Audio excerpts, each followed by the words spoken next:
नमस्कार my dear friends, मैं विनोद चंडलिया, एक R S P C S educator आपके अपनी ही स्टडी के एक नए प्लेटफॉर्म जिसका नाम है निःशुल्क कोचिंग अभियान में आपका हार्दिक अभिनंदन करता हूं। जिस प्रकार से अपनी मुम्बल राजस्थान की करंट अफेयर्स की वार्षिकांक जो है वो चल रही थी।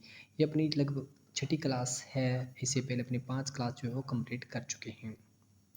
और जैसा मैंने आपको बताया कि लगभग 25 से 30 क्लास में आपको मुम्बल का जो अगस्त 2021 से लेकर अगस्त 2022 तक का कंप्लीट वार्षिकांक जो है वो करवा दिया जाएगा। चलते हैं इसके अंदर क्या है क्वेश्चन। पहला पहला क्या है मोस्ट फैक्ट कि सीकर के किस स्थान पर निर्माणाधीन सैन्य अकादमी में अगले वर्ष प्रवेश प्रक्रिया जो है प्रारंभ की जाएगी। ठीक है, तो आपको अच्छे से याद रख लेना है कि सीकर के अंदर क्या है, पहले निर्माणाधीन जो क्या है सैन्य स्कूल था। ठीक है, सैन्य स्कूल जिसे बोलते हैं ना, सैनिक स्कूल। ठीक है, अब उसे शुरू कर दिया जाएगा। तो सीकर के कहाँ पे है? रत्नावता में ये स्कूल है। ठीक है क्या है? रलावता। ठीक है, यहाँ पे स्कूल है और कहाँ? सीकर में। ठीक है, अब बात करते हैं क्या पलसाना इलाके के रलावता गांव में निर्माणाधीन कौन सा महाराव सेखा सैन्य अकादमी, महाराव सेखा सैन्य अकादमी के दूसरे चरण का काम शुरू करने की RSRDC ने तैयारी कर ली है। और दूसरे चरण में लगभग 12 करोड़ की लागत से खेल मैदान, पुल, ट्रैक, चारदीवारी सहित अन्य सुविधाएं जो है वो क्या है डेवलप कर दी जाएगी। इसके बाद में यहाँ 100 विद्यार्थियों को क्या है प्रवेश देने का क्या है रोड मैप तैयार किया जाएगा। इधर निर्माण एजेंसी ने 2023 अप्रैल तक काम पूरा करने की आस जताई है। ये बात अच्छे से नोट कर लेना। नेक्स्ट क्या है ऑब्जर्वेशन रिसर्च फाउंडेशन की ओर से, क्या है ऑब्जर्वेशन रिसर्च फाउंडेशन की ओर से जुलाई 2022 में जारी किए गए प्राइमरी व सेकेंडरी एजुकेशन के आंकलन के लिए परफॉर्मेंस इंफ्रास्ट्रक्चर एंड इक्विलिटी, इस बार देखो क्या PII। ठीक है, performance infrastructure and equality index. ठीक है, 2020-21 पहली क्लास में अपने पढ़ चुके हैं। जो है वो ग्रेडिंग इंडेक्स की अगर अपनी बात कर रहे थे, तो अब अपने कौन सा PII इंडेक्स की बात कर रहे हैं। 2020-21 में राजस्थान जो है उसका कौन सा स्थान है? तो राजस्थान का स्थान है 13वां। कौन सा है? 13वां स्थान है। ठीक है माय डियर फ्रेंड्स, ये अच्छे से याद कर लेना। ऑब्जर्वेशन रिसर्च फाउंडेशन की ओर से PI इंडेक्स में ओवरऑल प्रदर्शन में जो पंजाब को क्या है पहला स्थान मिला है।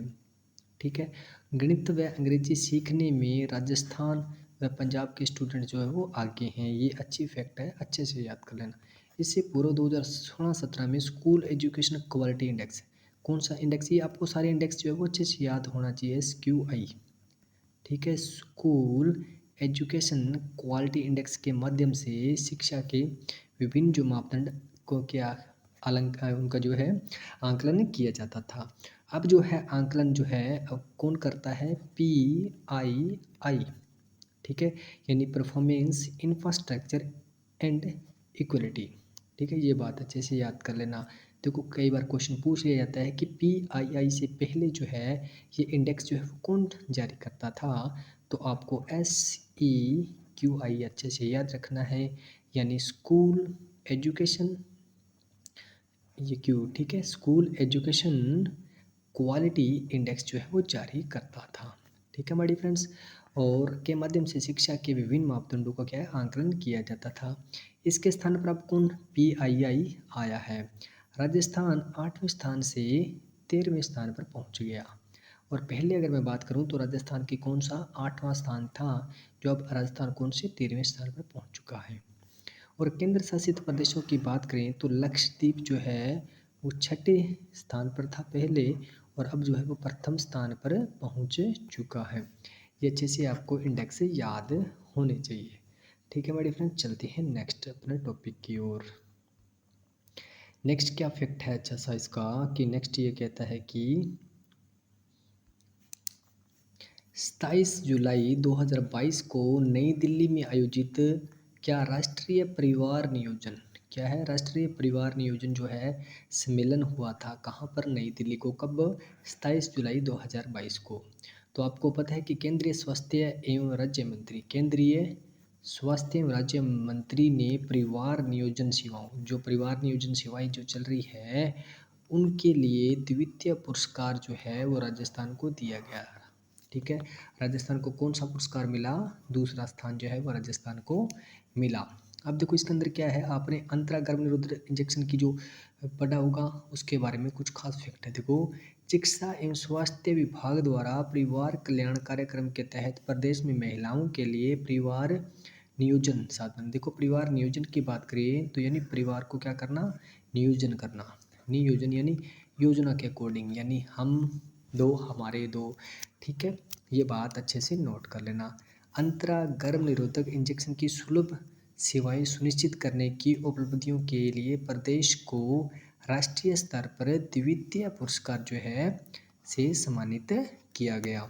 नेक्स्ट हम बात करते हैं 25 जुलाई 2022 को प्रदेश का क्या है, पहला, और देश का कौन सा, तीसरा महिला वित्तीय संस्थान, ये अच्छे से याद कर लेना। प्रदेश का क्या है, पहला, और देश का कौन सा, तीसरा महिला वित्तीय संस्थान स्थापित करने के लिए किस परिषद ने स्त्री निधि तेलंगाना के साथ क्या है, MOU यानी समझौता जो है किया गया है, किसके लिए, महिला वित्तीय संस्थान के लिए।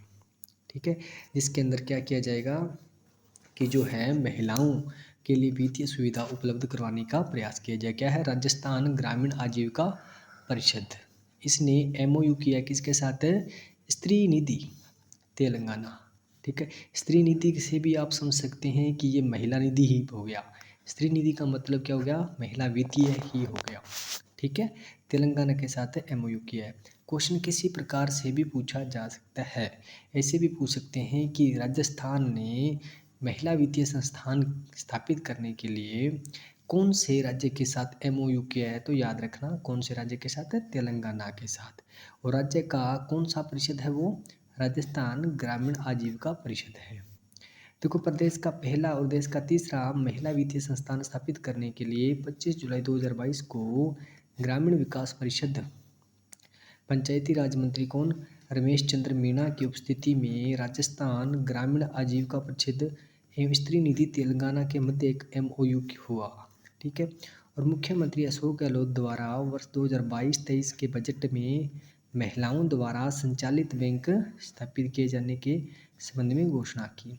राज्य में राजस्थान महिला निधि की स्थापना तेलंगाना राज्य में सफलतापूर्वक संचालित स्त्री निधि मॉडल की तर्ज पर की जाएगी। ये देखो अच्छा फैक्ट है, मैं आपको फिर से बता दूं, ये बहुत ही अच्छा फैक्ट है। और आजकल जो नई नई इस प्रकार की टेक्नोलॉजी, इस प्रकार का यानी मॉडल, ठीक है, वो क्या है, मेंस में भी पूछा जाता है क्वेश्चन, तो आपको इसको अच्छे से पढ़ लेना है। ठीक है, आपको अच्छे से भी पढ़ लेना है। और नेक्स्ट में आपको ये जो है तेलंगाना का जो स्त्री नीति मॉडल है इसके बारे में आपको मैं बताऊंगा कि ये विशेष तौर से जो भी नए नए मॉडल की तर्ज पर राजस्थान काम कर रहा है, और राजस्थान कैसे कौन से मॉडल हैं जिनको दूसरे राज्यों ने कॉपी किया है, और दूसरे राज्यों के ऐसे कौन से मॉडल है जिनको राजस्थान ने भी कॉपी किया है, इनके लिए एक स्पेशल वीडियो मैं लेकर आऊँगा। अब बात करते हैं नेक्स्ट क्या है।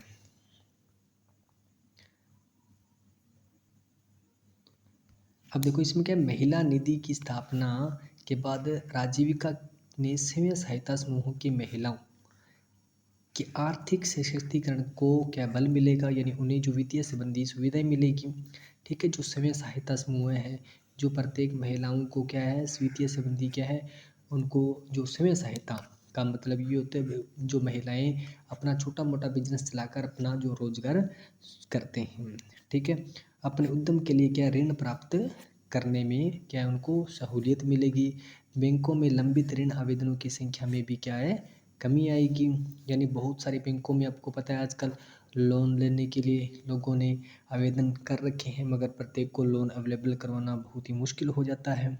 ठीक है, अब देखो राजस्थान महिला निधि औपचारिक बैंक के साथ एक पूरक वित्तीय संस्थान के रूप में कार्य करेगा। देखो प्रथम वर्ष में शुरुआत कितने 6 जिलों से होगी, कौन कौन से, राजस्थान महिला नीति की स्थापना राज्य स्तरीय सहकारी वित्तीय संस्था के रूप में राजीविका के माध्यम से, किसके माध्यम से, मैं आपको पहले बता चुका हूँ, राजीविका के माध्यम से की जा रही है। राजीविका के क्लस्टर लेवल फेडरेशन इसके सदस्य होंगे। राजस्थान महिला नीति को प्रथम वर्ष के लिए क्रियान्वयन 15 जिलों में प्रारंभ किया जाएगा, और जिसमें जो 6 जिले हैं शुरुआती, वो कौन कौन से हैं? करौली है, अलवर है, कोटा है, डूंगरपुर, राजसमंद और जोधपुर। इसकी जो है शुरुआत की जा रही है। वित्तीय व्यवस्था की बात करें तो राजस्थान महिला निधि स्थापना के लिए राज्य सरकार 2 वर्षों के लिए कुल कितने 50 करोड़ रुपए जो है वो दे रही है। ठीक है, 2 वर्षों के लिए 50 करोड़, तो 1 वर्ष के लिए कितनी होगी? 25 करोड़ रुपए अनुदान दिया जाएगा। भारत सरकार से 110 करोड़ रुपए का अनुदान मिलेगा। प्रस्ताव केंद्र सरकार को प्रेषित किए गए हैं। राजस्थान महिला निधि के संचालन के लिए चरणबद्ध तरीका से राजीविका द्वारा 556 प्रोन्नत संकुल स्तरीय संघ जो है, जैसे बोलते हैं क्या, क्लस्टर लेवल फेडरेशन से 10 लाख रुपए प्रति संकुल स्तरीय संघ से शेयर कैपिटल के रूप में योगदान दिया जा रहा है। ठीक है, और महिला निधि के माध्यम से कितने 40,000 रुपये तक के ऋण 48 घंटे में। ठीक है, ये बात अच्छे से नोट कर लेना कि महिला निधि जो अब राजस्थान में जो शुरू की जाएगी, ठीक है, राजस्थान महिला निधि जो बैंक की जो स्थापना की जाएगी, उसके अंदर एक कितना जो लोन जो प्रोवाइड किया जाएगा, तो 40,000 जो लोन है वो प्रोवाइड किया जाएगा, कितने 48 घंटों के अंदर अंदर। ठीक है, और इसकी सीमा की बात करें तो इससे अधिक राशि के ऋण भी 15 दिवस की समय सीमा में भी वितरित हो सकेंगे। ये बात अच्छे से नोट कर लेना। ठीक है माय डियर फ्रेंड्स, चलते हैं नेक्स्ट। क्या है फैक्ट अपना? क्या 18वीं राष्ट्रीय स्काउट गाइड जम्बूरी, क्या है 18वीं राष्ट्रीय स्काउट गाइड जम्बूरी का जो आयोजन वो 14 से 10 जनवरी 2023 को किया जाएगा। कब? 14 से 10 जनवरी 2023 को किया जाएगा। तो कहाँ पर राजस्थान में किया जाएगा? तो रोहट पाली में किया जाएगा, रोहट पाली में किया जाएगा। देखो, मुख्यमंत्री अशोक गहलोत ने 23 जुलाई 2022 को 18वीं राष्ट्रीय स्काउट गाइड जम्बूरी के पोस्टर का विमोचन किया। राष्ट्रीय जम्बूरी जो है 4 से 10 जनवरी 2023 तक पाली जिले के रोहट में आयोजित होगी। राजस्थान को 66 साल बाद पुनः राष्ट्रीय जम्बूरी की मेजबानी मिली है। क्या है? राष्ट्रीय स्काउट गाइड की जो जम्बूरी है उसकी मेजबानी का अब जो है लगभग 66 साल बाद जो है इनको क्या मिला है, अब मौका मिला है मेजबानी करने का। इस 7 दिवसीय जम्बूरी स्टेट द्वारा pioneering project, adventure valley, global village development और integration games, march past, colour party, लोक नृत्य, शारीरिक प्रदर्शन, राज्य दिवसीय प्रदर्शनी, बैंड प्रदर्शन, rock climbing, parasailing and water activity जैसी कई जो है इसके अंदर प्रतियोगिताओं का क्या है आयोजन किया जाएगा। ठीक है, और जम्बूरी में क्या होंगे 1500 विदेशी सहभागियों द्वारा सहित लगभग 35,000 जो है स्काउट्स और गाइड जो है वो शामिल होंगे। मुख्यमंत्री ने बजट 2022-23 में जम्बूरी के आयोजन के लिए कितने 25 करोड़ रुपए की घोषणा की है। एक और बड़ा राष्ट्रीय आयोजन 2023 में जनवरी माह में प्रदेश में होने जा रहा वह है क्या 108वीं भारतीय विज्ञान कांग्रेस। ठीक है, भारतीय विज्ञान कांग्रेस जिसका आयोजन सुखाड़िया विश्वविद्यालय कहाँ है, उदयपुर में किया जाएगा। ये बात भी अच्छे से नोट कर लेना। ठीक है माय डियर फ्रेंड्स, चलते हैं नेक्स्ट अपने। प्रदेश के किस स्थान पर राष्ट्रीय स्तर का फार्मेसिंग साइंस संस्थान खोला जाएगा? क्या है कि प्रदेश के किस स्थान पर राष्ट्रीय स्तर का क्या है नेशनल लेवल का फॉरेंसिक साइंस संस्थान कहाँ खोला जाएगा? तो अच्छे से नोट कर लेना जी, ये जोधपुर में खोला जाएगा। कहाँ पर? जोधपुर में खोला जाएगा। कहाँ पर? जो सरदार देखो क्या फोरेंसिक साइंस संस्थान जो है वो आपको पता है सरदार पटेल यूनिवर्सिटी आपको पता है कहाँ पर है। Unity of police security and criminal justice एवं राष्ट्रीय फोरेंसिक जस्टिस राष्ट्रीय फोरेंसिक साइंस विश्वविद्यालय की ओर से जोधपुर में राष्ट्रीय स्तर का क्या है फोरेंसिक साइंस संस्थान जो है वो खोला जाएगा। इसके लिए राज्य सरकार ने कितनी 15 एकड़ भूमि आवंटित की है। राज्य सरकार ने इस संबंध में केंद्र सरकार को प्रस्ताव भेजा है कि कुछ पाठ्यक्रम इसी स्तर से इसको क्या है शुरू कर दिया जाए। ठीक है, एक नया जो है फोरेंसिक साइंस संस्थान जो है वो खोला जाएगा ताकि प्रदेश को बच्चों को प्रदेश के विद्यार्थियों को इसे इस सेक्टर के अंदर नई जो डिग्री वो ले सकेंगे। संभागीय स्तर पर महाविद्यालयों को भी इस संस्थान से संबद्ध करने का जो है प्रस्ताव दिया गया है। 13 जुलाई 2022 को खनन क्षेत्र प्रदेश को राष्ट्रीय स्तर के पुरस्कार से सम्मानित किया गया। कब? 13 जुलाई 2022 को खनन क्षेत्र में, कहाँ पे? खनन क्षेत्र में प्रदेश को राष्ट्रीय स्तर से पुरस्कृत किया गया। और अप्रधान खनिज के लिए प्रदेश को किस वरीयता का पुरस्कार मिला है? कौन सी वरीयता का? दूसरा। आपको पता है लगभग हर अपन जो भी पढ़ चुके हैं उसके अंदर राजस्थान की रैंकिंग जो है वो क्या है सेकंड ही रही है। अब देखो क्या है खनन क्षेत्र में प्रदेश को पहली बार क्या है सम्मानित किया गया। कौन से? सेकंड प्राइज जो इसको मिला है। नई दिल्ली में 13 जुलाई 2022 को आयोजित एक समारोह में राजस्थान राज्य को अप्रधान खनिज प्लांट आवंटन प्रक्रिया में वर्ष 2019-20 और 2021 के दौरान उल्लेखनीय कार्यों के लिए द्वितीय पुरस्कार प्रदान किया गया। इस हेतु प्रदेश को 3,60,00,000 रुपए की जो है नगद राशि और एक प्रशस्ति पत्र और एक ट्रॉफी प्रदान की गई। नेक्स्ट क्या है? 18वीं all India legal service authority क्या है? 18वीं all India legal service authority meet, ये अच्छे से याद कर लेना कि 18वीं all India legal service authority की जो मीटिंग का आयोजन जो कब हुआ था? 16 से 17 जुलाई 2022 को हुआ था। कहाँ हुआ था? तो ये जयपुर में हुआ था। ठीक है, क्या है इसके अंदर मैं आपको बता देता हूँ कि 16 जुलाई 2022 को जयपुर के सीतापुरा स्थित JCC में 18वीं अखिल भारतीय विधिक सेवा सम्मेलन का शुभारंभ जो है किसके द्वारा? सुप्रीम कोर्ट के मुख्य न्यायाधीश NV रमना ने किया। NV रमना ने किया। इस अवसर पर केंद्रीय कानून मंत्री किरेन रिजिजू, राजस्थान उच्च न्यायालय के मुख्य न्यायाधीश SS शिंदे तथा राष्ट्रीय विधिक सेवा प्राधिकरण के कार्यकारी अध्यक्ष एवं वरिष्ठ न्यायाधीश उदय उमेश ललित और मुख्यमंत्री अशोक गहलोत शामिल थे। अब देखो इसके अंदर जो ना आपको नाम भी दे रखे हैं ना, ठीक है, कि केंद्रीय कानून मंत्री किरेन रिजिजू, ठीक है, ये भी आपको पता होना चाहिए कि केंद्रीय कानून मंत्री कौन है? किरेन रिजिजू। ठीक है, और सुप्रीम कोर्ट के मुख्य न्यायाधीश कौन है? NV रमना। ठीक है, पर आपको ये बात तो पता चल रही है, साथ साथ में आपको दूसरे फैक्ट भी सीखने को मिल रहे हैं। न्यायाधीश उदय उमेश ललित अब सर्वोच्च न्यायालय के मुख्य न्यायाधीश बने हैं।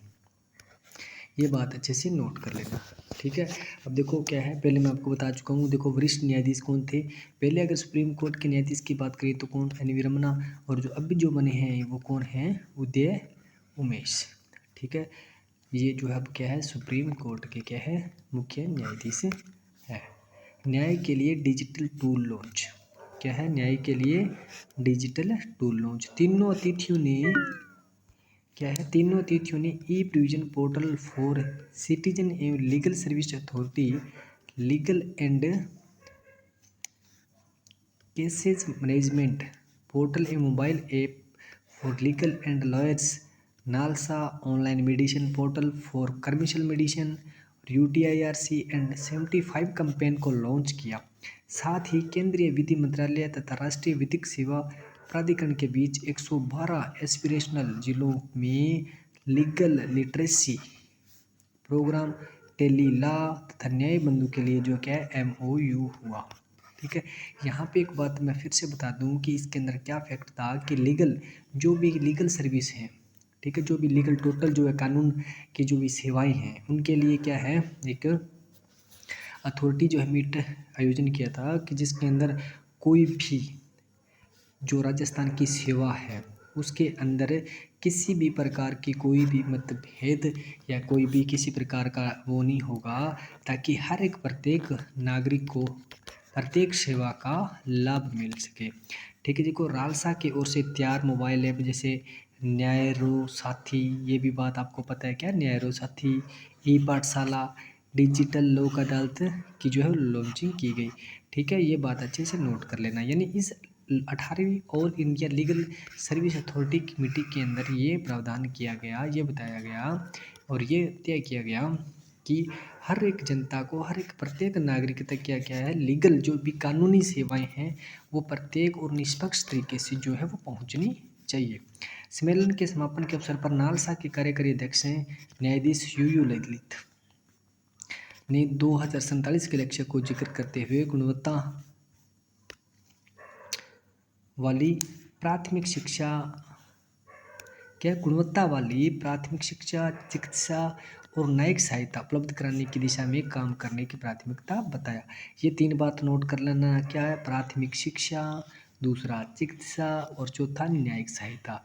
ये जो तीनों चीज़ें हैं वो एक प्रत्येक आम नागरिक की, प्रत्येक क्या है नागरिक की क्या मूलभूत आवश्यकता ही आप इसे मान सकते हो।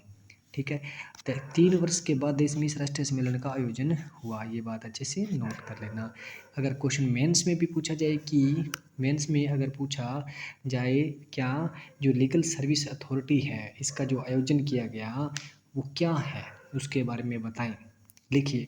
तो आपको ये टोटल ये बात ज़्यादा नहीं पता हो तो आपको ये प्राथमिक शिक्षा के लिए गवर्नमेंट क्या कर रही है, चिकित्सा के लिए गवर्नमेंट क्या कर रही है और न्यायिक सहायता के लिए गवर्नमेंट कौन कौन से पोर्टल को लॉन्च कर रही है, वो फैक्ट अगर आपको अच्छे से याद है तो आप मेंस के भी अंदर इसको अच्छे से लिख सकते हो। Thanks for watching. ये अपनी 6 नंबर की अपनी क्लास कंप्लीट होती है 6 और नेक्स्ट 7वीं जो क्लास है वो आपको जल्द ही मिल जाएगी। Thanks for watching.